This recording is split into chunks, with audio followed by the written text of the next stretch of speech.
to the very special 20th edition of the Marrakech International Film Festival. My name is Nishan Budli. I'm the director of the Sydney Film Festival. And it is my great pleasure and privilege to host this conversation with the prolific Indian filmmaker, ANURAG KASHYAP, a real hero and legend of the Indian film scene. ANURAG is the director of 27 films to date, including his latest Kennedy, which was at the Cannes Film Festival earlier this year, the director of the brilliant Netflix series Sacred Games, a producer, a mentor, writer, actor, and much more. Please join me in giving him a very warm welcome.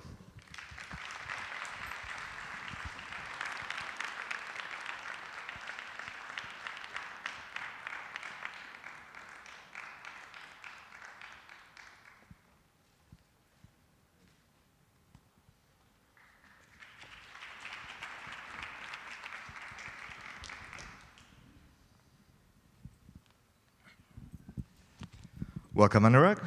Thank you. Let's begin at the beginning. What were the first films you loved growing up? What were the films that inspired you to become a filmmaker? Growing up, we saw mostly Amitabh Bachchan movies, and that was not my inspiration to become a filmmaker, but I loved watching them because I felt like to create something like that, you needed to be some kind of a magician. And I was a closet writer for the longest time. And the stories I wrote somehow scandalized my teachers, and they would send me to a counselor. Like, why is he writing stories like this at such a young age?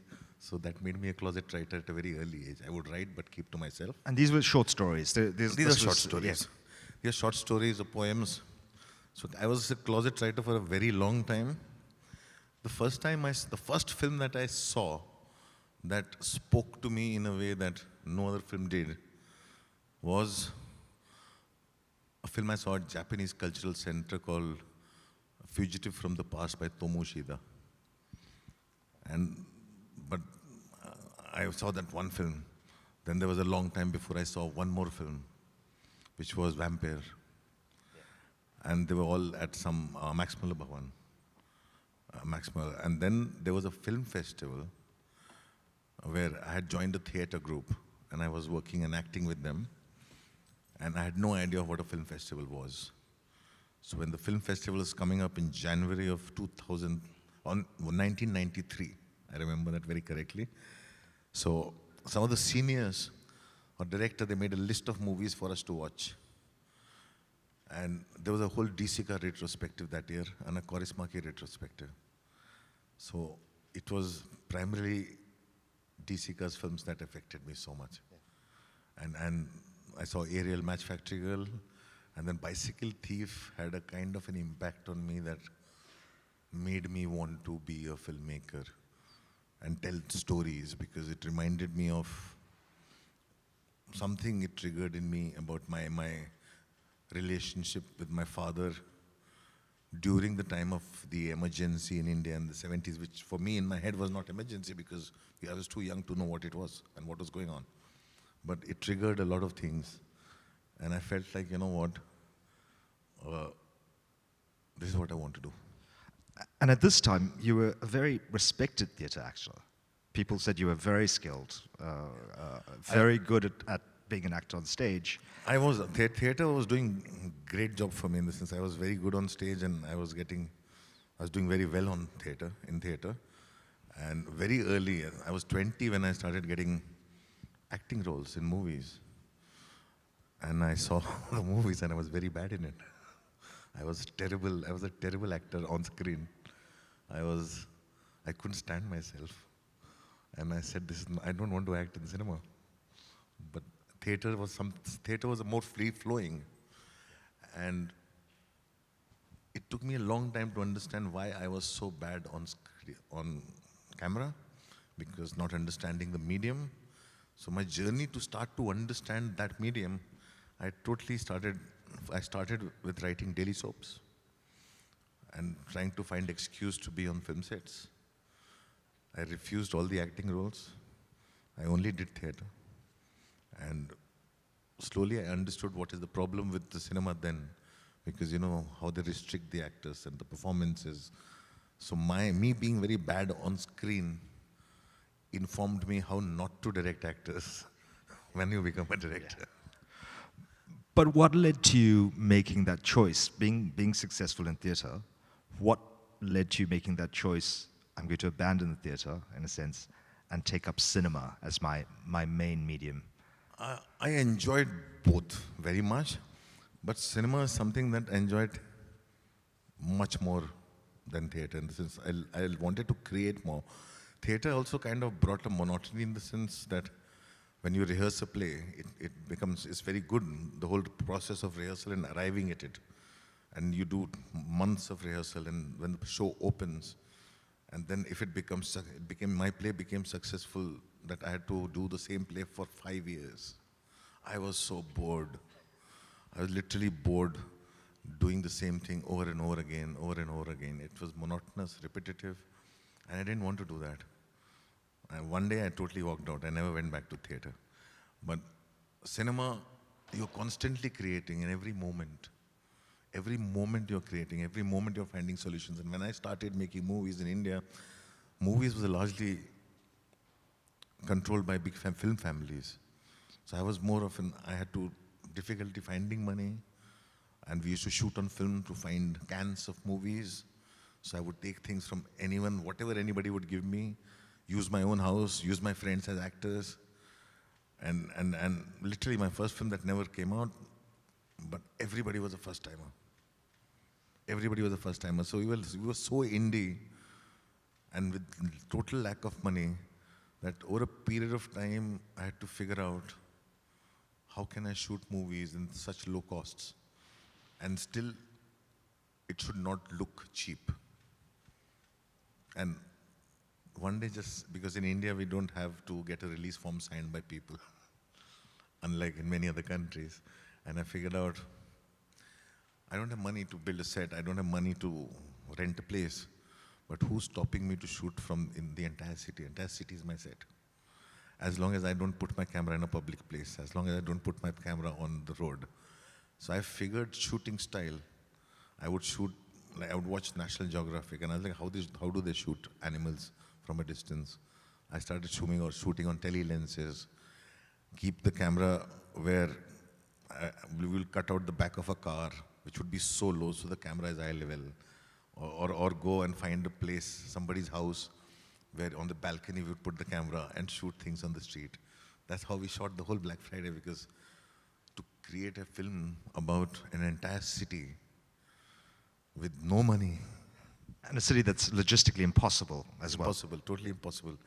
So we literally shot like, we decided, now imagine the city as a jungle and we are from National Geographic and we are creating a show, and we had to have a lot of patience, and we would shoot without permission and without disturbing everybody's daily life, because I shot in the middle of the city where life went on.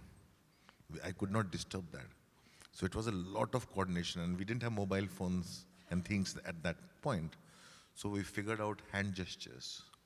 We had things like, okay, this is rolling, this is taking, and go, action man, just like that. And we had to watch each other. So I would first go with my cameraman, only with my cameraman, not the crew, decide where we are placing the camera. Then I would go and mark out where the actors would be in the running crowd, in the middle of traffic, in the middle of everything, and then go and quietly take the actors through it. And that was also, mobile phones had just started to come in, we couldn't afford it, but some people, very few people had. And my assistants would be in the crowd saying, if by chance anybody took out a cell phone, which did not exist in '93, you have to just somehow hide it or bang into him and drop it. Or we would manipulate things. Yeah. So that's how we made, in the process of making that film, I think I learned how to make film with no money. I think that's a good moment to have a look at a clip from your first released feature film. And this is important, first released feature film, not first feature film. And we're going to come back to that. But it's a clip from Black Friday, so let's have a look. The subtitles were slightly out of sync on that clip, subtitles so were we slightly out of apologize for that. But I've not seen this in a long time. it's a fantastic film, Black Friday. It's looking at the police investigations of the 1993 bomb attacks in Bombay. And it's rather controversial also in the sense that it doesn't hold back at all in its appraisal of the police and their tactics in investigating these crimes. And we see it in this clip. They're pretty abusive of people. They pick up people who might have absolutely nothing to do with it, and this character comes to a very bad end. Tell us why you wanted to make this film, and about the subject, and how you went about it. I see when the bomb blast in '93 took place in Mumbai, I was still in Delhi. It was just 2 months after the film festival I was talking about. So what we knew about it was what we read in the newspapers, what was reported in the papers. So being away from it, being away from the city, I actually had no perspective on it. So this came to me as a writer, and this is because my first few films as a writer, had succeeded. I was hired to do this film. It was being produced by a newspaper, because the journalist who was writing the book on the incident worked for the newspaper, and he had a manuscript. The book was not published. When I read the book, it first time gave me perspective, and a lot of chunks of the books were deleted later on. But when I read the original manuscript, and it was a very hard one to write, because it came to me, and this was the first time we wanted to do a series. And I adapted the book very faithfully. I was naive. I was very naive in the sense I had no clue what you are not allowed to do in the country with cinema. For example, I did not know that you can't take people's real names. So I've used all real names in the film. For example, I did not know that you cannot really go in and the edited book did not have this scene. So the sequence that you just showed was edited out of the manuscript. It was in a separate document by the human rights lawyer who was working to fight for the people who were unfairly picked up. So I stole it from there and put it in the film. And this entire sequence was shot in a day, because we didn't have money, and that's why the long shots, that's why the camera is constantly moving. We had to figure out how to shoot, and we could do only one take, so we rehearsed a lot. So while writing the film, it was easier to write it like episodes and chapters, but after that, the people who had greenlit it, they backed out. They said this is too controversial, and it was a news channel that had just started fresh. Right. They were scared to put it as a 6-part series.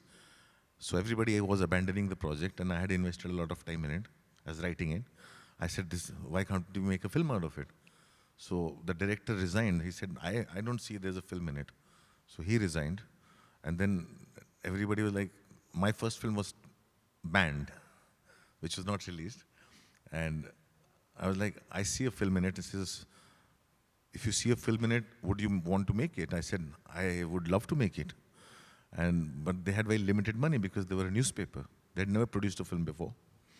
And they never produced a film after this, because this film was banned for 3 years by the court, and nobody wanted to fight the litigation. It finally came out later. So my thing is, but how does this become a film? It's episodic. There's no protagonist in the film. And it took a while to figure out why the protagonist of the film has to be a person. So the moment that idea occurred to me, the police investigation process is the protagonist through which we will discover what happened. And the film starts going backwards in time. The film suddenly fell into place for me. And I wrote it, and I wrote it as it is, because everything, and there's a lot of footage, news footage, that because we could not create it, so we used a lot of news footage as well. So it became a kind of a docudrama, which was very new for India, and it scandalized everyone, because how could you talk about living politicians and everybody by their name? and say everything, and how dare you do that? And the film premiered at Locarno, so we thought that we'll get away with it. We didn't get away with it. A day before the premiere, they banned the film. And I slipped into depression. I started questioning myself. That's when I read the Cinematograph Act. That's when I literally went and read the Indian Constitution. That what all I can do in my country and what I can't do. I read the whole Cinematograph Act. And then, luckily, the film, because what happened was, and I was also so naive that I wanted to shoot everything exactly where it happened, which you could have recreated anywhere. Like so for example, there's a sequence in the ocean, in the dark, where the RDX landed. I said, I want to shoot right there. But in the dark, you see nothing. I could have shot it in my backyard.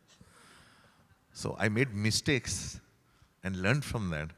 But being that adamant, we wanted to shoot it with no money. Our budget was less than $500,000. We had limited number of cans. 300 cans were given to us. We had to shoot the entire film. The final duration of the film came to around 4 hours. My ratio was 1:2. So we had to shoot the entire film, but we had to rehearse a lot. And logistically, it taught me so much making this film, because we had logistical problems. Because the bunch of people were traveling from one place to the other, and I wanted to shoot them traveling one place to the other. And the production was like, but the places we are going to has no hotels. We have a crew of 100 actors and the other people. How will we do it? So I said, let's hire luxury buses. We shoot in one city. In the night, we travel to another city. We shoot in that city. In the night, we travel to another city. So we don't need hotels. We sleep in the bus.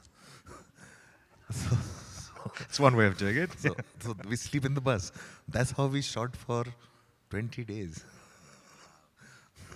And so I learned all these things. So it literally, that's when I realized what Bergman says about filmmaking is 50% people management. So I realized that I have to find solutions, because I wanted to do this, and everybody would throw their hands up and say, you wanted to do this.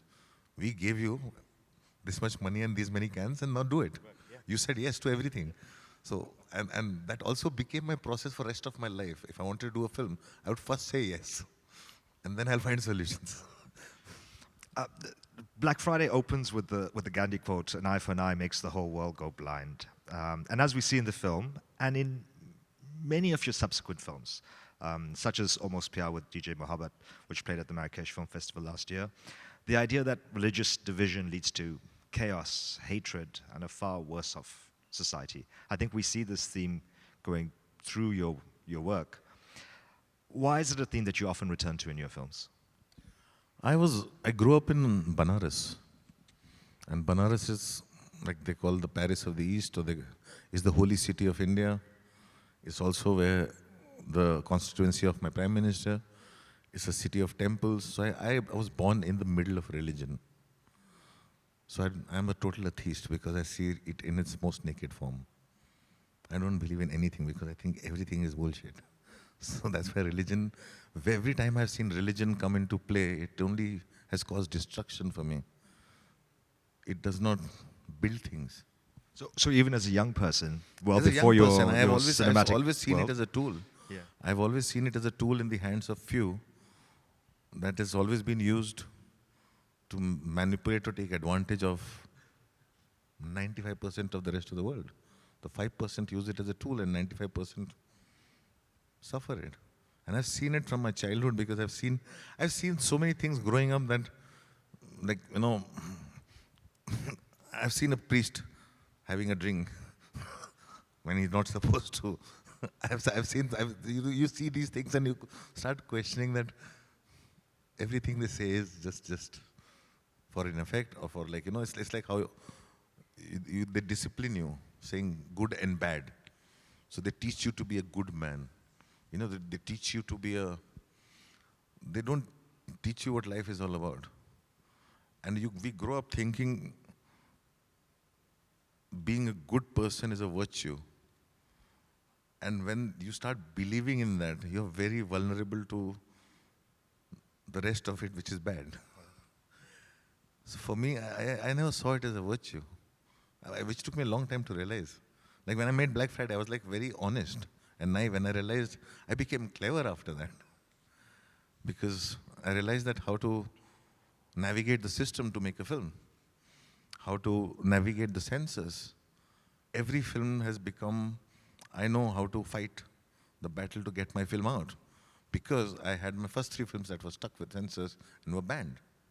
So everything that goes against you teaches you how to not let it happen to you again and again. So I'm a total atheist. I don't, but I also respect other people's beliefs. So we grew up in a way that, okay, I might be who I am, but I totally respect your belief system. If I come to go to somebody's house at a festival, I'll honor that festival. I'll do everything that you're supposed to do. My lack of it is mine alone. So I will not impose it on anyone else. Exactly. At the same time, I will not disrespect what you believe in. I will not disrespect your faith in anything. But, and I will also not get into an argument about it, because over a long period I have realized that I don't want to win arguments. Because there's no point winning arguments. It only serves your ego. But it does not change the world. It does not, you really are not making a difference like that. You make a difference, you can only make a difference through your work that can evoke something in someone, maybe, and that's the difference you make. And so I don't like to get into an argument, but it has taken a lifetime to realize that. Earlier I would fight. We've made the point that Black Friday was your first released film. The first film was Punch. Which never is. Which is on YouTube. Yeah. You can watch it for free. Very bad version though. You had difficulties with Khulal as well. Black Friday was not allowed to be released for a few years. So at this point you have 3 feature films made, but not able to be seen. Did you feel really despondent about this? I went through a lot in the sense, see, I got my passport in 2004 because Black Friday was picked up by Irene Bignadi for Locarno. So my first film going to a festival is my first trip out of India. And when I went there, I think there's a lot of movies about newspaper reporting that they were showing. I think there was a whole noir movies made around journalists. There's some kind of a section. I'd never seen, like, to me film festival becomes like a wonderland, you know. I went there and I ignored my film and I was watching every film. I discovered a DVD shop. And I saw all the movies I want to watch are sold in the shops. In India, we didn't have anything like that. So I spent all my money buying the movies. Which you still do. Which I still do. I pick up every movie of every filmmaker I like from across the world. But the thing is, I was very excited and I saw the reaction to my film that year. And I saw how people, it really had an impact. And then coming back to my country, where everybody said, what have you done? This is not a film. This is not how cinema is. This is not what cinema is, which I face till today. People say that what you do is not films. They're not cinema. They're meant to entertain. And I remember the censor board when they banned my first film. The censor board, and I was like a kid with a backpack. And I walked into the censor and censor board chief said that, what is cinema to you? I said, I don't know, you tell me. Cinema means healthy entertainment. Your film is neither healthy nor entertaining. so as a kid, I was so confused. So in the sense, that's why slowly, when Black Friday, I saw the impact of Black Friday. And people were telling me this is not film. One very big critic, because I shot across the country, they said this film is like a tourism film of India using terrorists. That's not a good review. That hurt me. Yeah. That really hurt me because I was like, why is someone saying that to me? Then this one person who said, what is this film? This is is it a documentary or is it a drama? So But I had seen the impact. So that's when I went on a journey. I really used my passport. I started traveling from festivals to festivals. I had a friend who was a professor, history professor at Princeton. I took the print of the film to leave it with them because I was scared they will burn the print, because in India back in the 70s, the government had actually burnt a film called Kissa Kursi Ka, which was political. So they destroyed all negatives of it. So I was very scared, so I took one whole print, box of prints, and put it in Princeton to save the film. And my film was banned a day before the release, so prints had left for cinemas.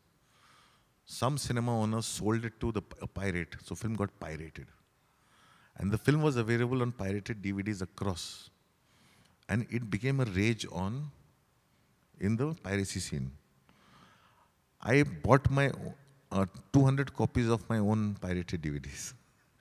And I took that and I went to the US on an excuse because I got a teaching job for big workshops to do at Princeton and Columbia. And I went to Kim's Video. And LA, I went to Amoeba, the specialty stores. I gave them my pirated DVDs. I said, give it away. Just give it away. Leave it somewhere. Let them take it for free. Just give it away. So I started doing that. In that journey, somehow the film reached two very important people. One person was Danny Boyle, and one person was the Chief Justice of India. When Danny Boyle saw success with Slumdog Millionaire, and my film was unreleased in India, he cited my film as an influence in every single interview of his. And because of which, some important people in India saw the film, and the Chief Justice of India saw the film, and they said this film must be released. And then it was released. But in those 7 years, I went through a lot. I was drinking, I started doing all sorts of things I was not supposed to. My health went down. I went through a separation. And I was, more than the separation, I was separated with my child. All those things started affecting me, and which also became themes later on in my film.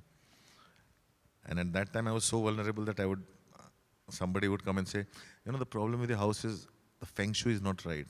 So I would say, please do it. Make it right. Somebody would say, you need to pray sun god. I say, okay, I'll pray the sun god. I did everything because they started telling me, you have a very bad luck that's on your shoulder. 3 banned films, 4 shelved films. People refused to allow me close to them. It became very difficult, but once the film came out, life became simpler. So that's why I owe it to filmmakers from across the world who batted for me, and the festivals, and everybody else, and the man who pirated the film. Yeah. Let's go on to...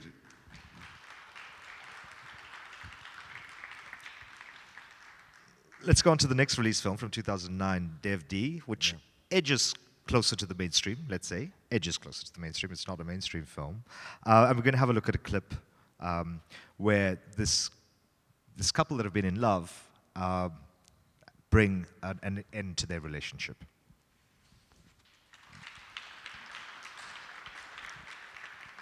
Now, this is the first of your twisted romance, or at least difficult romance films. And we're going to speak about another a bit later. So what's with you in the twisted romance? We see also in the use of the music in the scene, you totally move away from how music is used in the typical Hindi mainstream film. Yeah, I always have had problem with the way music is used in the movies, because your characters suddenly become singers, they become dancers, they become everything. So I always use music as a part of a narrative, and music expresses things that probably I, as a filmmaker, cannot. I've also used music. Now I use music to say things politically that I cannot say through the characters. But anyway, this film actually came out of a lot of anger, because when my films were not releasing, I made a very extremely personal film, which now has become a massive film, but at that time was totally trashed by everyone. It was called No Smoking. I used a Stephen King story and made it very personal, Kafkaesque movie, which was about me. Like, it's exactly what I was telling, like somebody was telling me the feng shui is not right and this and that. So that film was only about a man who smokes a lot and everybody wants him to quit smoking. So everybody has their own solutions and how they take him through it and his whole journey into hell and how he ends up losing himself. So it was a very absurdist film, which now everybody keeps telling me, why don't you make a film like that? Nobody went to see that movie. Like literally, and when we were shooting that movie, we had a joke that when the film will come out, we'll go into the cinema, hide behind the curtains and see how people react to this film and how shocked they are. And the idea was to just change their whole idea of how they think film was. But we went into the cinema, there was nobody. There's no audience at all. So, and it was literally the end of my short filmmaking career. And I was sitting with my friends. I said, what is it that this country, how will they let me be a filmmaker? Okay, they like love stories and they like songs. I said, I'll give them the biggest album they've ever seen, 19 songs. And I'll give them their favorite love story told in a new way. So India's favorite love story is a book called Devdas, which I think is a terrible, terrible book. Made into 20 films or made, more, made, yeah? made 20 times into various languages. And it's a very bad book written by a great author who wrote it when he was 19. It was his first book, but somehow it became his most popular. And he wrote it at the age of 19. His personal life story was much more interesting, from which he was inspired.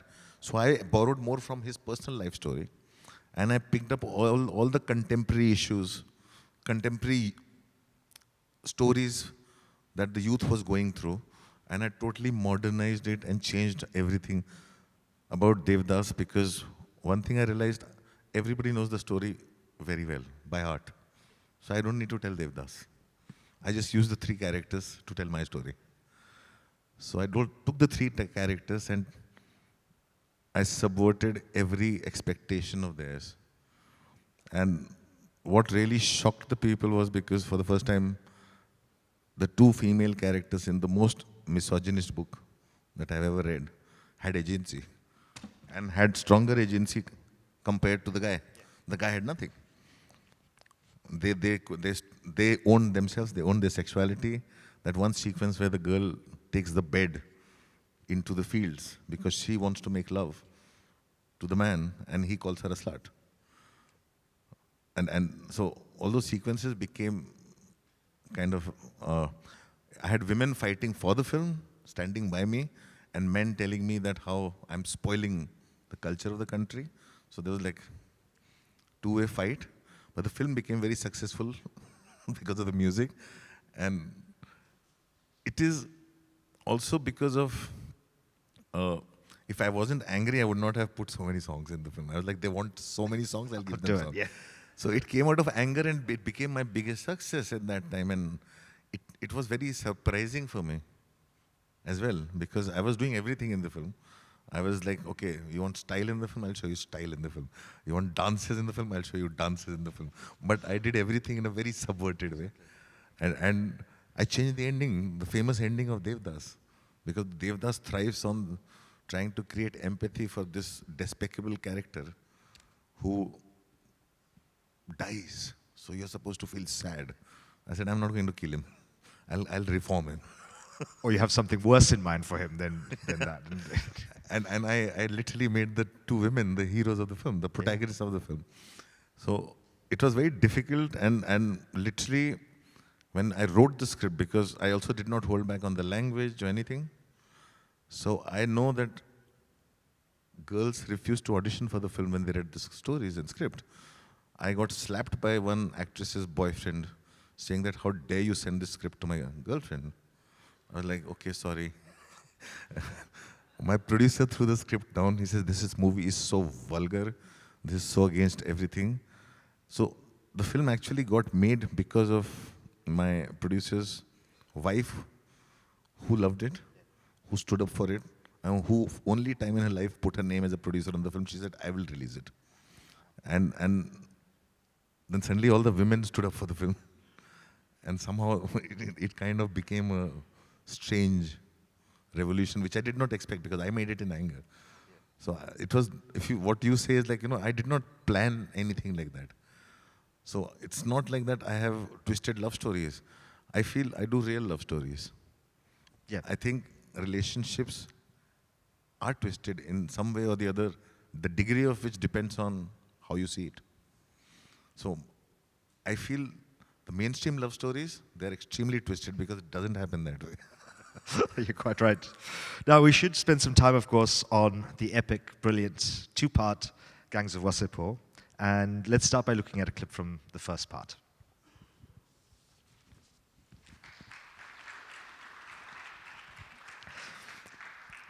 It seems that the cult of Gangs of Wasseypur just continues to grow and grow as new people discover it all the time, all over the world. We were in Korea last year and at a restaurant at a major Korean director of big, big films, heard that the director of Gangs of Wasseypur was in the restaurant and just came over and gave you a big hug. Why do you think the film has such resonance all around the world? I have no clue. If I had any inkling this film will become what it has become now, I would have charged a fees for it. I did it for free. So it was just like nothing. My reason to make this film was very different from how the world sees it today. Because when, in the second part, there's this actor, he came to me with the story of Wasseypur. I didn't believe it. I said, that's bullshit. It can't be. These people really exist. Because in my life, we have seen so many gangster movies. You grow up seeing Godfather, and you've seen like Scarface, and you see all the old black and white roaring 20s and things. And my idea of gangster was very different. When he told me the story, I said, I could not believe this gangsters so stupid who have been fighting over one street for 3 generations and 6 decades. And all they want is to show the other one that I am more powerful than you. So this was literally for me the funniest, stupidest gangsters that have ever existed. So I laughed so much, that's why I wanted to make a funny film on it. And which is why, and that's how the music and everything came from the place. I literally interpreted the story based on my growing up in the hinterlands, because I grew up in the places and the whole film is shot where I grew up. Yeah. So I went back there. I had all, again, theater actors, newcomers. Nobody was ready to give me money. We had to change studio. 3 days before the shooting, the studio dumped us because they said we need known people. I had to forfeit my fees. A lot of people forfeited their fees to make the film the way we wanted to make it. And we shot for 4 months non-stop, living in small rooms that cost us $300, traveling on the boat to go to the location. We had no clue what this film will become. But I think what really happened with this is nobody in India was making very realistic rural films and telling the life story the way it is, the way the people are there. And also I was, just before doing Gangs of Wasseypur, because I wanted to tell the whole story, the writer who came to me with the story had no experience of writing. So I said, write a novella. He wrote 150 pages, and I said, I want to make these entire 150 pages. So I was traveling as a spouse for my ex-wife who was an actor, because she got one extra ticket. So I traveled to Madrid, and I was living in a hotel that whole area was so colorful. And I just started writing it there, and I lost the script. I lost the script in the plane. The plane lost my script. So I had to Because you handwrite, of course. I handwrite. So my script was in the bag, and they lost my bag, and I had to wait 5 days at the airport because I had to go back and show the script to the producer.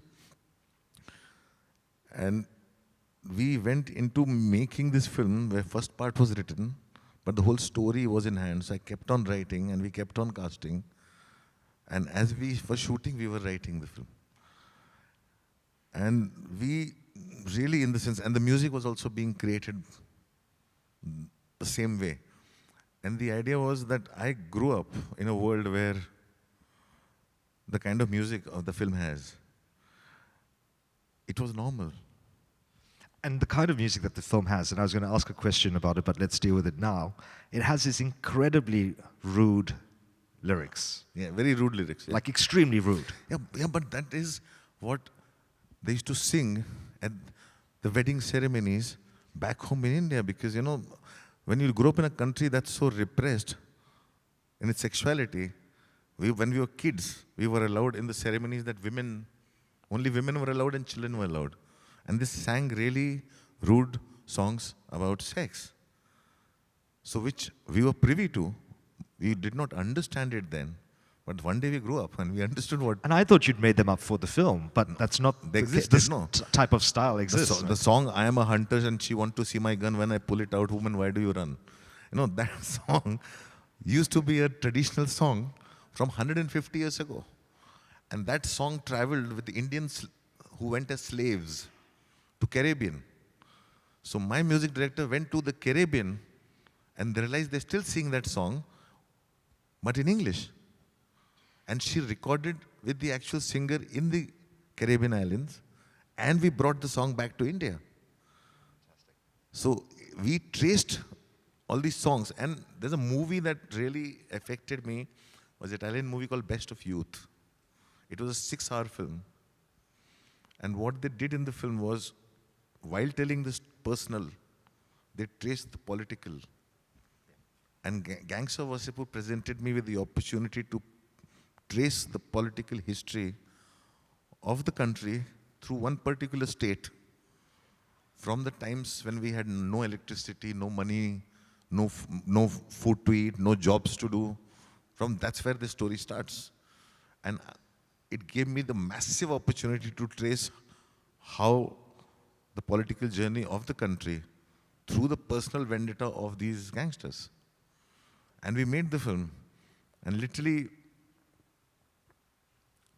when Edward Weintraub at Kansen, he loved the film, Marco Muller recommended the film to him, I was so scared. I apologetically gave him the film. I said, this is my commercial film. I don't know whether you'll like it.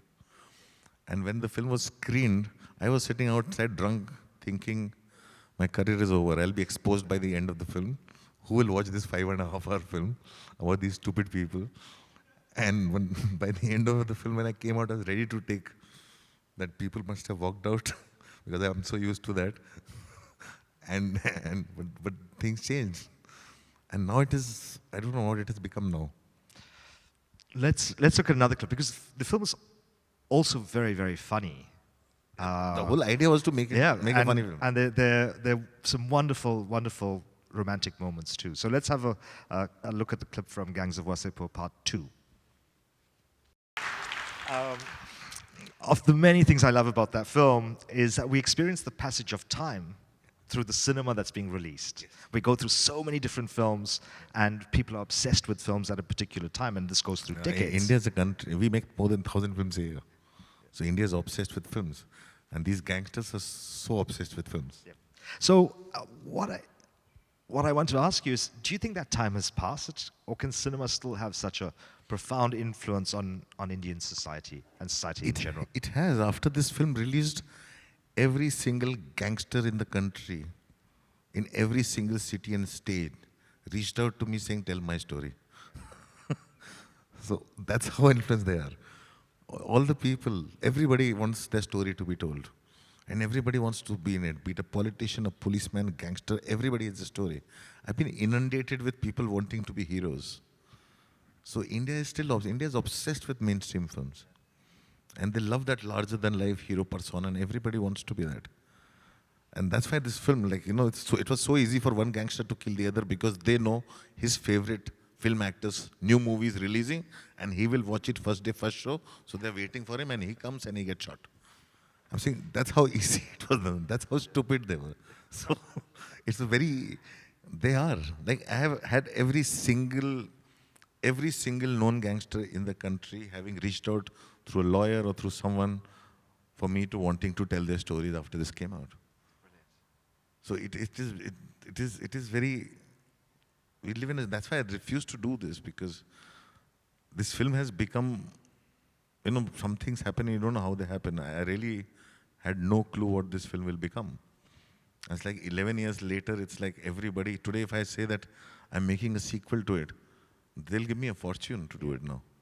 Yeah. But I don't want, but since it's like, and this has literally become that film that I somehow resent, because every time I try something new, audience's first reaction is, why don't you make the same thing again? A gangster film again, yeah. Yeah, and they keep wanting me to make gangster films. But let's talk about something that you tried to do new, and that was wonderful. It's one of my favorite films of yours called Man Marzian.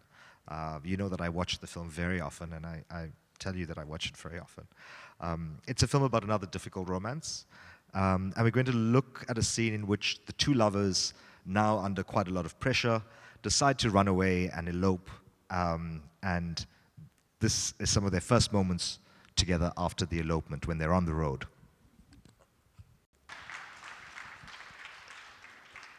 What I adore about the film is that it's so honest about young love and young lust. It faces this contemporary reality head-on in the form of a film that is, again, edging even closer to the mainstream. You have some major actors in the film. There's lots of music in the film. But you don't do this fake chasteness that's usually associated with Hindi mainstream cinema. And the film still evokes real emotion and great intensity of feeling. And thinking about it, I feel it's characteristic of many of your films. You depict an Indian society with the cliches and the fantasies removed, but they're still extremely effective films. Is that one of your missions as a storyteller, do you think? I don't have any mission as a storyteller. I just like to make films that I want to make, or the stories that really, really get me, in the sense. The reason why the controversy started with this film is with the very opening sequence, that the family catches the boy and the girl in the bedroom, and instead of beating up the boy or killing the boy, they walk the boy to the door and say, don't ever come back. How dare they not kill him, or they did not beat him up. So they were so scandalized by the opening sequence of the film. So it is, for me, it's like, and I didn't see that coming. I didn't see that coming. I was like, because I see the world the way it is, the way India, there's no chasteness in relation, there's no chaste relationship in India. I don't see anybody like that. Yeah. I don't see anyone like that. I have not known people like that who are the way our films represent them. That kind of pure love that has no lust in it, that has nothing, no physicality to it. They'll wait till they get married. Where does it exist? It only exists in movies. But for me, it's like, it's what I see. And I shot this film in a region that I did not grow up in. And that region is very popular, where everybody wants to be a rock star. So everybody is almost like a fake rock star. And nobody's successful, and then they end up going to foreign countries to do something else. But it's a love story driven by this girl and her desire, and she can't decide between a secure life or where she is, or desire and security, and she can't choose between the two. And her confusion is what the whole film is about. And it was, again, like all my movies, it's 4-5 years after they come out, then they become like, oh my God, why don't you make films like that? But it is like somehow that box office success always eludes me because of the subject matter is too hard for them to handle. And it has constantly happened because they didn't want to see the relationship like this when it came out. But today they're like, do something like that. Yeah. Because I think in the pandemic or the OTT or something has changed in India. The films are ahead of their time, I think. And people catch on to them later. I don't think my films were ahead of the time. No? No. I think people were behind times. Yeah. Because I don't think my films were ahead of time. I'm not such a visionary of that who's predicting the future. I'm making films about what I have seen, and often they're about what I have seen in the past, before the film has been made. Right? So the problem is people's idea of everything comes from cinema, which is why the dialogue that has now become iconic from Gangs of Wasseypur. About Hindustan, like, as long as there's cinema in India, people can easily be manipulated and fooled all the time. So our cinema is always created for box office in India. It's always created for box office when it's funded by the studio, things like that. I also, at a time, I could make an independent film with no money. Today, it's difficult for me to make an independent film again, because if I decide to go, nobody else will want to go back to the basics alongside with me, around me, because around me they build so much, right? So if I want to go back today, and even as recent past as 2017 when I made The Brawler, Mukkabaaz, with no money, I can't do that because more than my actors, now I get recognized. And it's difficult for me to get permissions in many states because of my various political stands and things. So it has become very difficult now. But I genuinely don't think that films, they might be ahead of the rest of the Bollywood in terms of what I'm doing, but no, I don't think so. We're running out of time a bit, but I do want to talk about Kennedy, and I do want to show the clip from Kennedy, which is your latest feature film, and then we're going to take some audience questions. Let's have a look at that clip from Kennedy, please. So there's a bit of code, but in that short scene from Kennedy, we see this confluence of politicians, governments, big money, big business, cops as well are involved, kind of ruling things beyond our simple comprehension, or what's at least portrayed publicly. So your films, whether they're gangster films or the police procedurals or the romances, along with their mischievous, humorous edge, always make some sort of serious commentary on the functioning of Indian society. Whether it's religious discrimination, ineffective or worse governance, or rampant corruption, as we see in Kennedy, though this is sometimes to your disadvantage, often to your disadvantage, and creates big problems for you, why is it so important for you to continue to provide this critique? Because nobody's doing that. I think somewhere it's very important, for me at least I feel like, as a filmmaker, like one of my favorite Indian filmmakers is Anand Patwardhan. He makes documentaries. And he does that. Within the mainstream, nobody addresses anything remotely what's actually happening in the country. So for me, like how when growing up I saw a film and through which I traveled, I used to say that I traveled the countries through books and movies when I was growing up, because my passport came when I was 32 years old. So my way to travel the world was through the movies. And if you see mainstream Bollywood movies and people come to India thinking that's how India is, and India is not like that.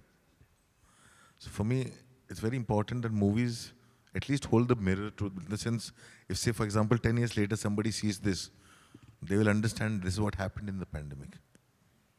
And actually the sequence that you showed in the car was written 1.5 years actually before exactly the same thing happened. Because it was based on, because it was happening in different states. And which is why you see the difference between Black Friday and this film. I'm not taking names.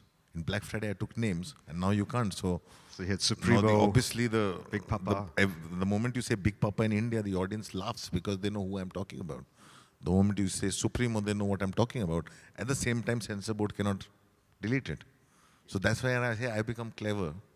I'm not so innocent and so honest in me. I've lost that kind of naivety and honesty.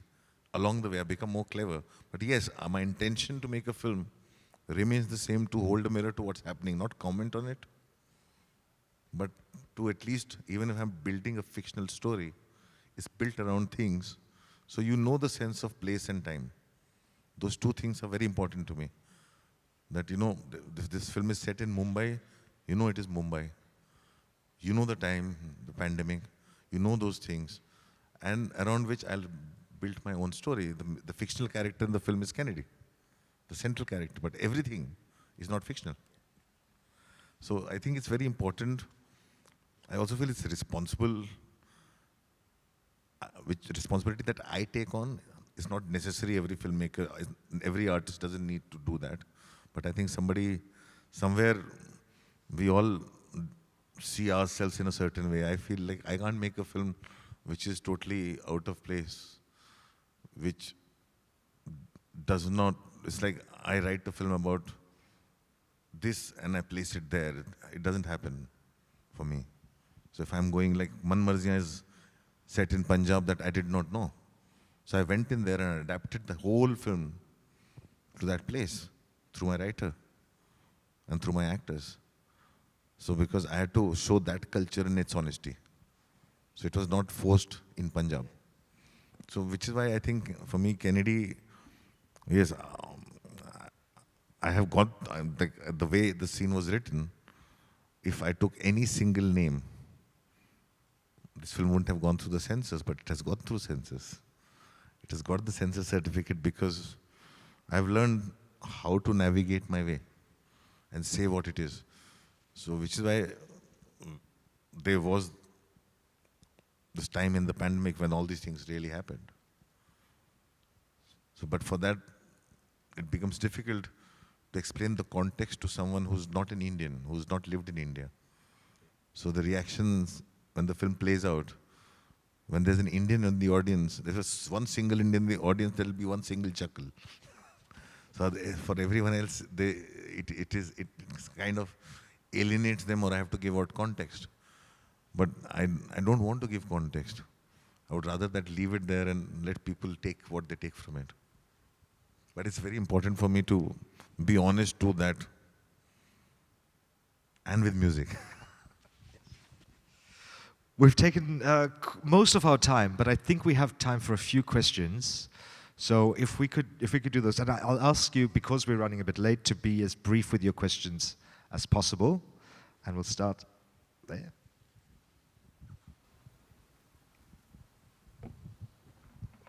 Hello, and thank you.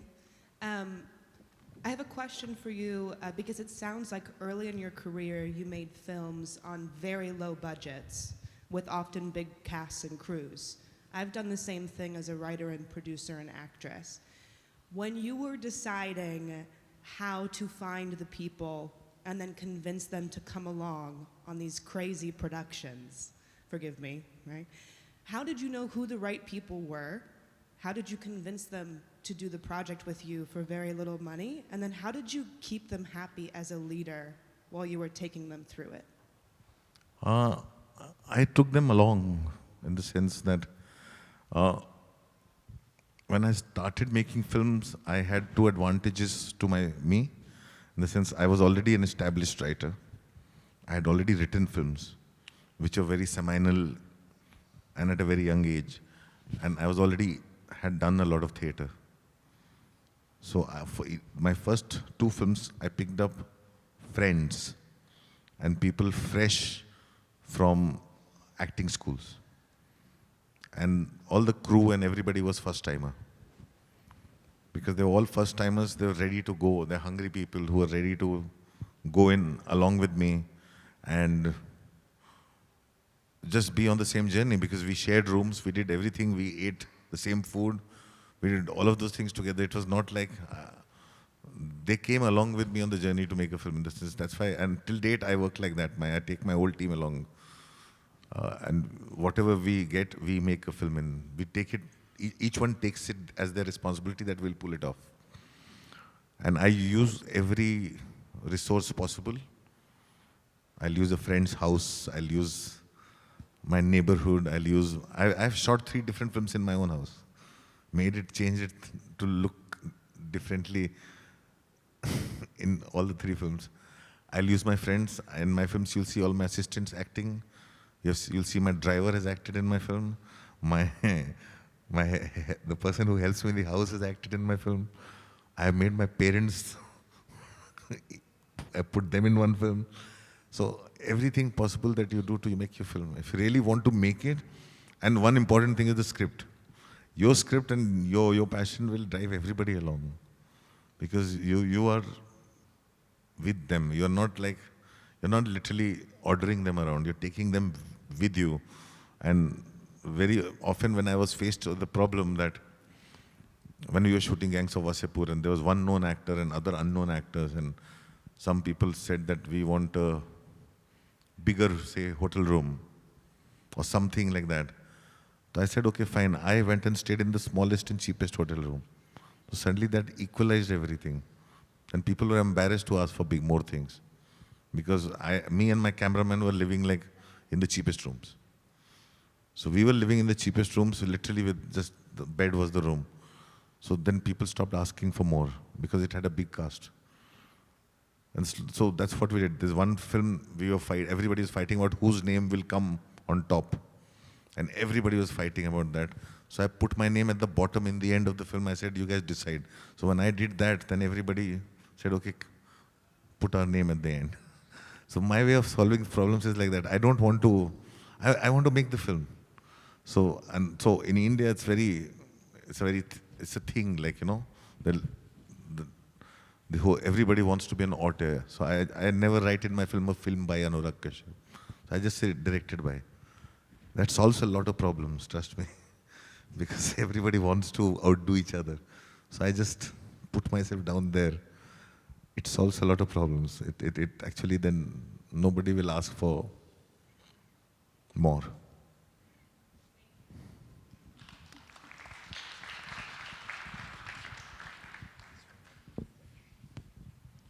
Oui, bonjour. Il y a une différence entre le cinéma actuel, hindou, avec mon âge. Dans ma jeunesse, j'ai vu beaucoup de films hindous, genre politique, genre drame, mélodrame, etc. Mais toujours, il y a le côté amour dans chaque film. Il y a toujours ce sentiment. Il y a une histoire d'amour et les chants et la danse, elles prennent beaucoup d'espace dans l'histoire du film. Alors, je voulais une explication. Est-ce que c'est dû à la société indienne ancienne? Est-ce que cette spiritualité qu'a l'Inde, à travers l'histoire de l'Inde, je ne sais pas. Actuellement, je ne vois pas peu de films hindous, mais j'ai vu les films par exemple, d'Asha Parekh, Sharmila Tagore, Mahmoud, Dilip Kumar. Tout, ça commence par les chansons. L'histoire, elle est politique ou, c'est pas moi, dramatique, mais ça commence par chant et danse. Et elles prennent beaucoup d'espace dans le film. Je ne sais pas. Est-ce qu'il y a une explication? C'est encastré dans la société indienne. Pourquoi ça? C'est tout. Peut-être vous avez révolutionné ce cinéma à travers l'explication, mais alors je voudrais, si vous avez une idée, de m'expliquer pourquoi. Depuis le début, la musique, les chants. Voilà. Donc, Yeah, I think we have the question. Pardon, merci. The question is about, just to summarize. There's an explanation. There's a very, like, you have to understand India. Like, you know, India became independent in 1947, and we were a very poor country. We were a very poor country that slowly grew up. We had very little cinemas, very small cinemas, and cinemas existed only in the cities. Much later in the 70s, government came up with a scheme to build a cinema in each district, a single cinema in each district. How do you explain? Each region, neighborhood. one cinema in each region. And we were very poor in the sense that we don't have opera. We went to theater. Theater was very specific to the cities, or there was some kind of a form of entertainment where the men would dress up as women and dance in small rural Indias. So we did not have theater, we did not have opera, we did not have circus. So cinema became everything. It became the concert was cinema, theater, circus, opera, everything that entertainment of, like, say for example, if I go to New York or Paris, the entertainments, There's so many forms of entertainment available to people. In India, the only form of entertainment was cinema until cricket became the other form of entertainment when India won the World Cup. So that's my only explanation. And we were very poor in the sense we would travel to places, like my father would take me on the weekend to another city 3 hours away to watch only if there was an Amitabh Bachchan film playing. Otherwise, all the other films were played on a white sheet or a white wall in the club on the weekend when the government would send the film. Because there would be one print of the film that would go from one government colony to another government colony, because the only important jobs were the government jobs in India. Because we slowly grew up where until 1993, till the globalization happened. So in India, most important jobs were government jobs, so there were government colonies. And the film print, after it did the whole round of cinemas, and then it exhausted its audience, the government would circulate it in the private clubs made in various government colonies for them to watch the film. That was the only entertainment available to us. So there was nothing else available to us. The television came in the late 80s for us. And the television had educational programs initially. So it has a lot to do with our economics and poverty and things, and that's why cinema was everything for us. And most important was radio to us, because radio is where we heard cinema before we saw cinema. And music is what was our life. Music is like, for me, I whatever film I do, I have music, because music is how we grew up. And we heard cinema through radio first, before we saw it. So which is why, and every cinema at that time, they would insist on instilling hope in people. Because we were fighting, we were really starving nation in the beginning, and slowly the government started building things up. So cinema also had to be about hope and love and all things positive. But I think now we're living in a different time. And I think now it's also important to hold the mirror. Take the question there.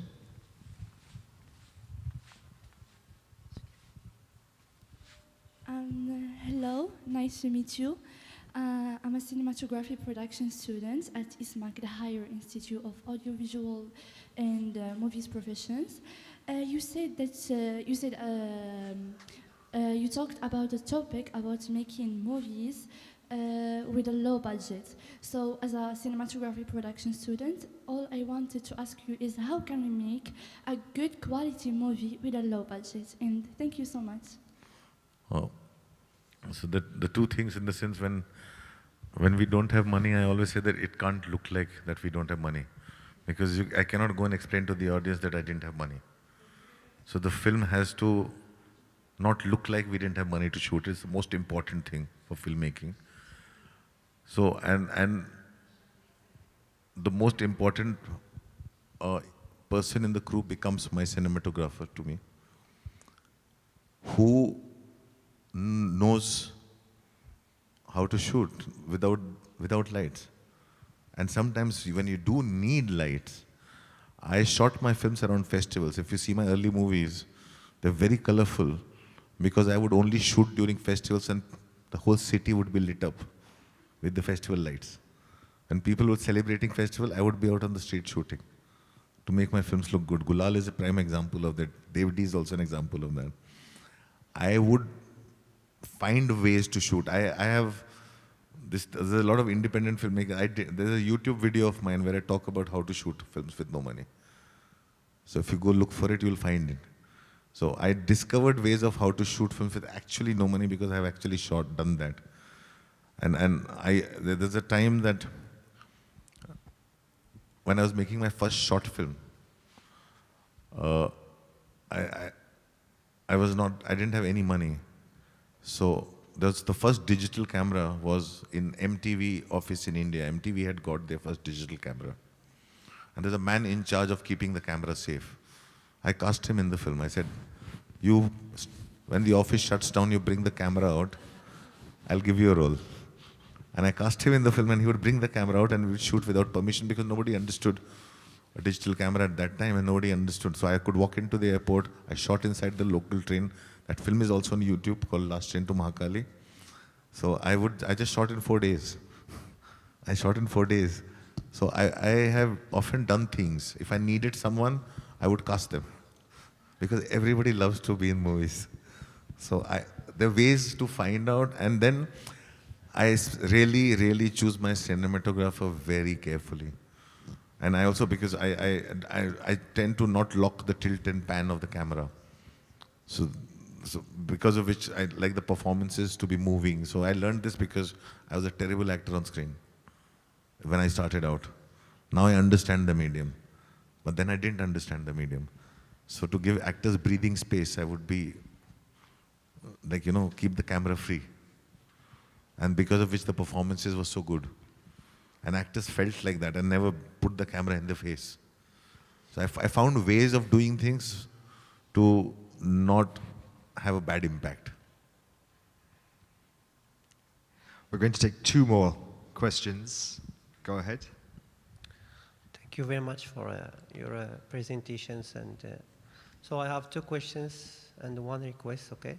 The first question, we say that you make love movies and corruption also. That's problem the India suffer and most of countries suffer also. Will you make an action movie? Because as I say many Indians movies, so I say most of them there are actions there. And the second question about funds, you talk about making money with making films with budget, less budget. So the Indian government, there's no help with Indian government in cinema, okay? So that's my 2 questions, and I have a request, okay? After you end answering the questions, I want just take a picture with you, okay? Thank you.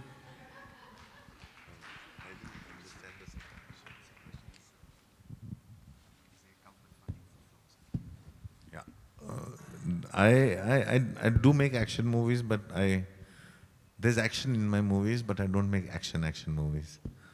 Like, you might see action, making a gangster movie, there is action in the film. But I don't make those kind of grand action movies. I don't know how to make them. I really don't know how to make them. And it's the same thing like I said when I saw movies as a kid, I thought you needed to be a magician to do that. Like, I will not watch a Marvel movie, and I don't like making films like that. So, no. But yes, I also envy a lot of filmmakers who make movies because, and I think it's not just the government funding, it's because of the audiences are also very mature that they can make movies. I envy filmmakers from across the world that I can't make them. I can't make what I really want to make with all that kind of honesty without any of those paraphernalia, because I live in India. There is government funding in India, but not available for me. It is available for other people. We're going to take the question there. Yes, Mr. ANURAG KASHYAP, you are welcome here in Morocco. Thank you. Having Thank you so much. traveled all these distances coming here in this Marrakech International Film Festival, which is very known all over the Arab Middle East and the world. So we have been grown watching Indian movies from Dilip Kumar, Amitabh Bachchan, and then the 90s generation, Sonny Shetty, Akshay Kumar, then Sunny Deol, etc., Sanjay Dutt. After this, after the 90s to the 2001 almost, there have been new faces: Hrithik Roshan, John Abraham, Arjun Rampal. I just mentioned the good actors that I like. Then the Hindi cinema has known different changes, and we saw films are varied, and directors make good films as yours. I've watched your film Satya, from the time of Satya, which is a very remarkable movie. Then Shoal, then after this, Bombay Talkies. What I want to ask you is that, my question is that, If we watch movies, we can know who is directing the movie without looking at his name in the cast, because every director has got a style. Sanjay Leela Bansali has got his movies, his style. May I ask that you move to the question? My quickly? question is it very important for a director to have his style in his movies, or just can make different shades and different movies that has no link between each others? That's it. Thank you. I don't think there's one answer to that question. I think it's to each their own. I like to see, I go and watch films for directors, I don't go and watch films for actors. I go and watch a film for the director, and for me it is about what is he saying or portraying in his film. So I don't think beyond, and I always go in blind. I don't like to go in with expectations, because I want to just see what that filmmaker has done. And I like getting surprised, and mostly a lot of young filmmakers surprise me so much more. And I think everybody has their own way and own reason to make a film. And it's all valid. It is all valid. I think even a bad film is as valid as a good film. You know, it's like why they choose to do what they choose to do is entirely their choice. I would not say that there's one set rule to make a film.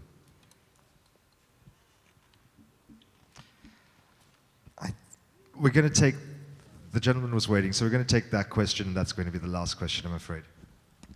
Thank you very much for this interesting conversation with ANURAG KASHYAP.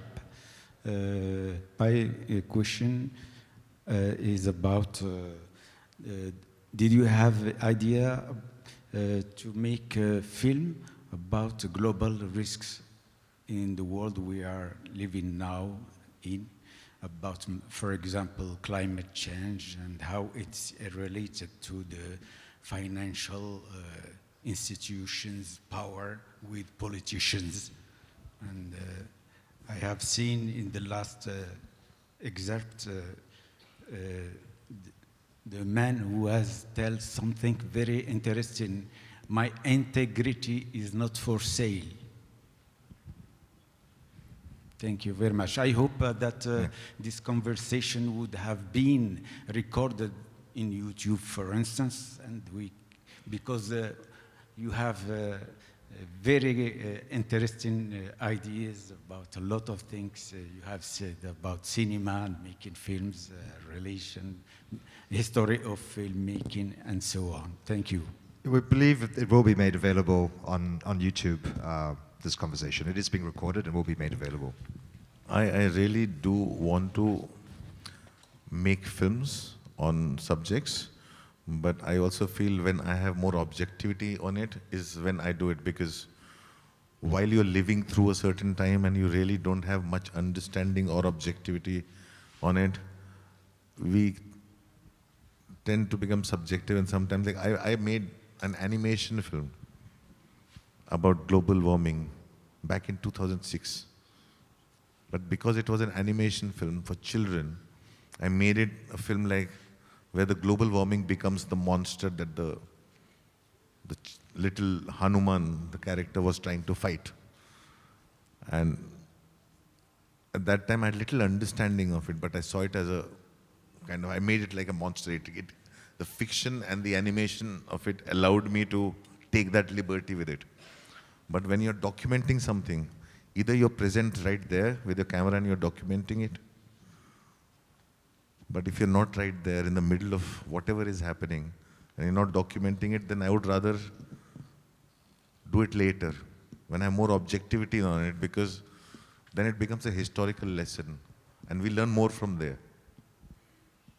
I'm saying, like very important thing is, I can be passionate about something and emotional about something, and I can get in and without total understanding of it, want to do something because I have this desperate need to feel relevant.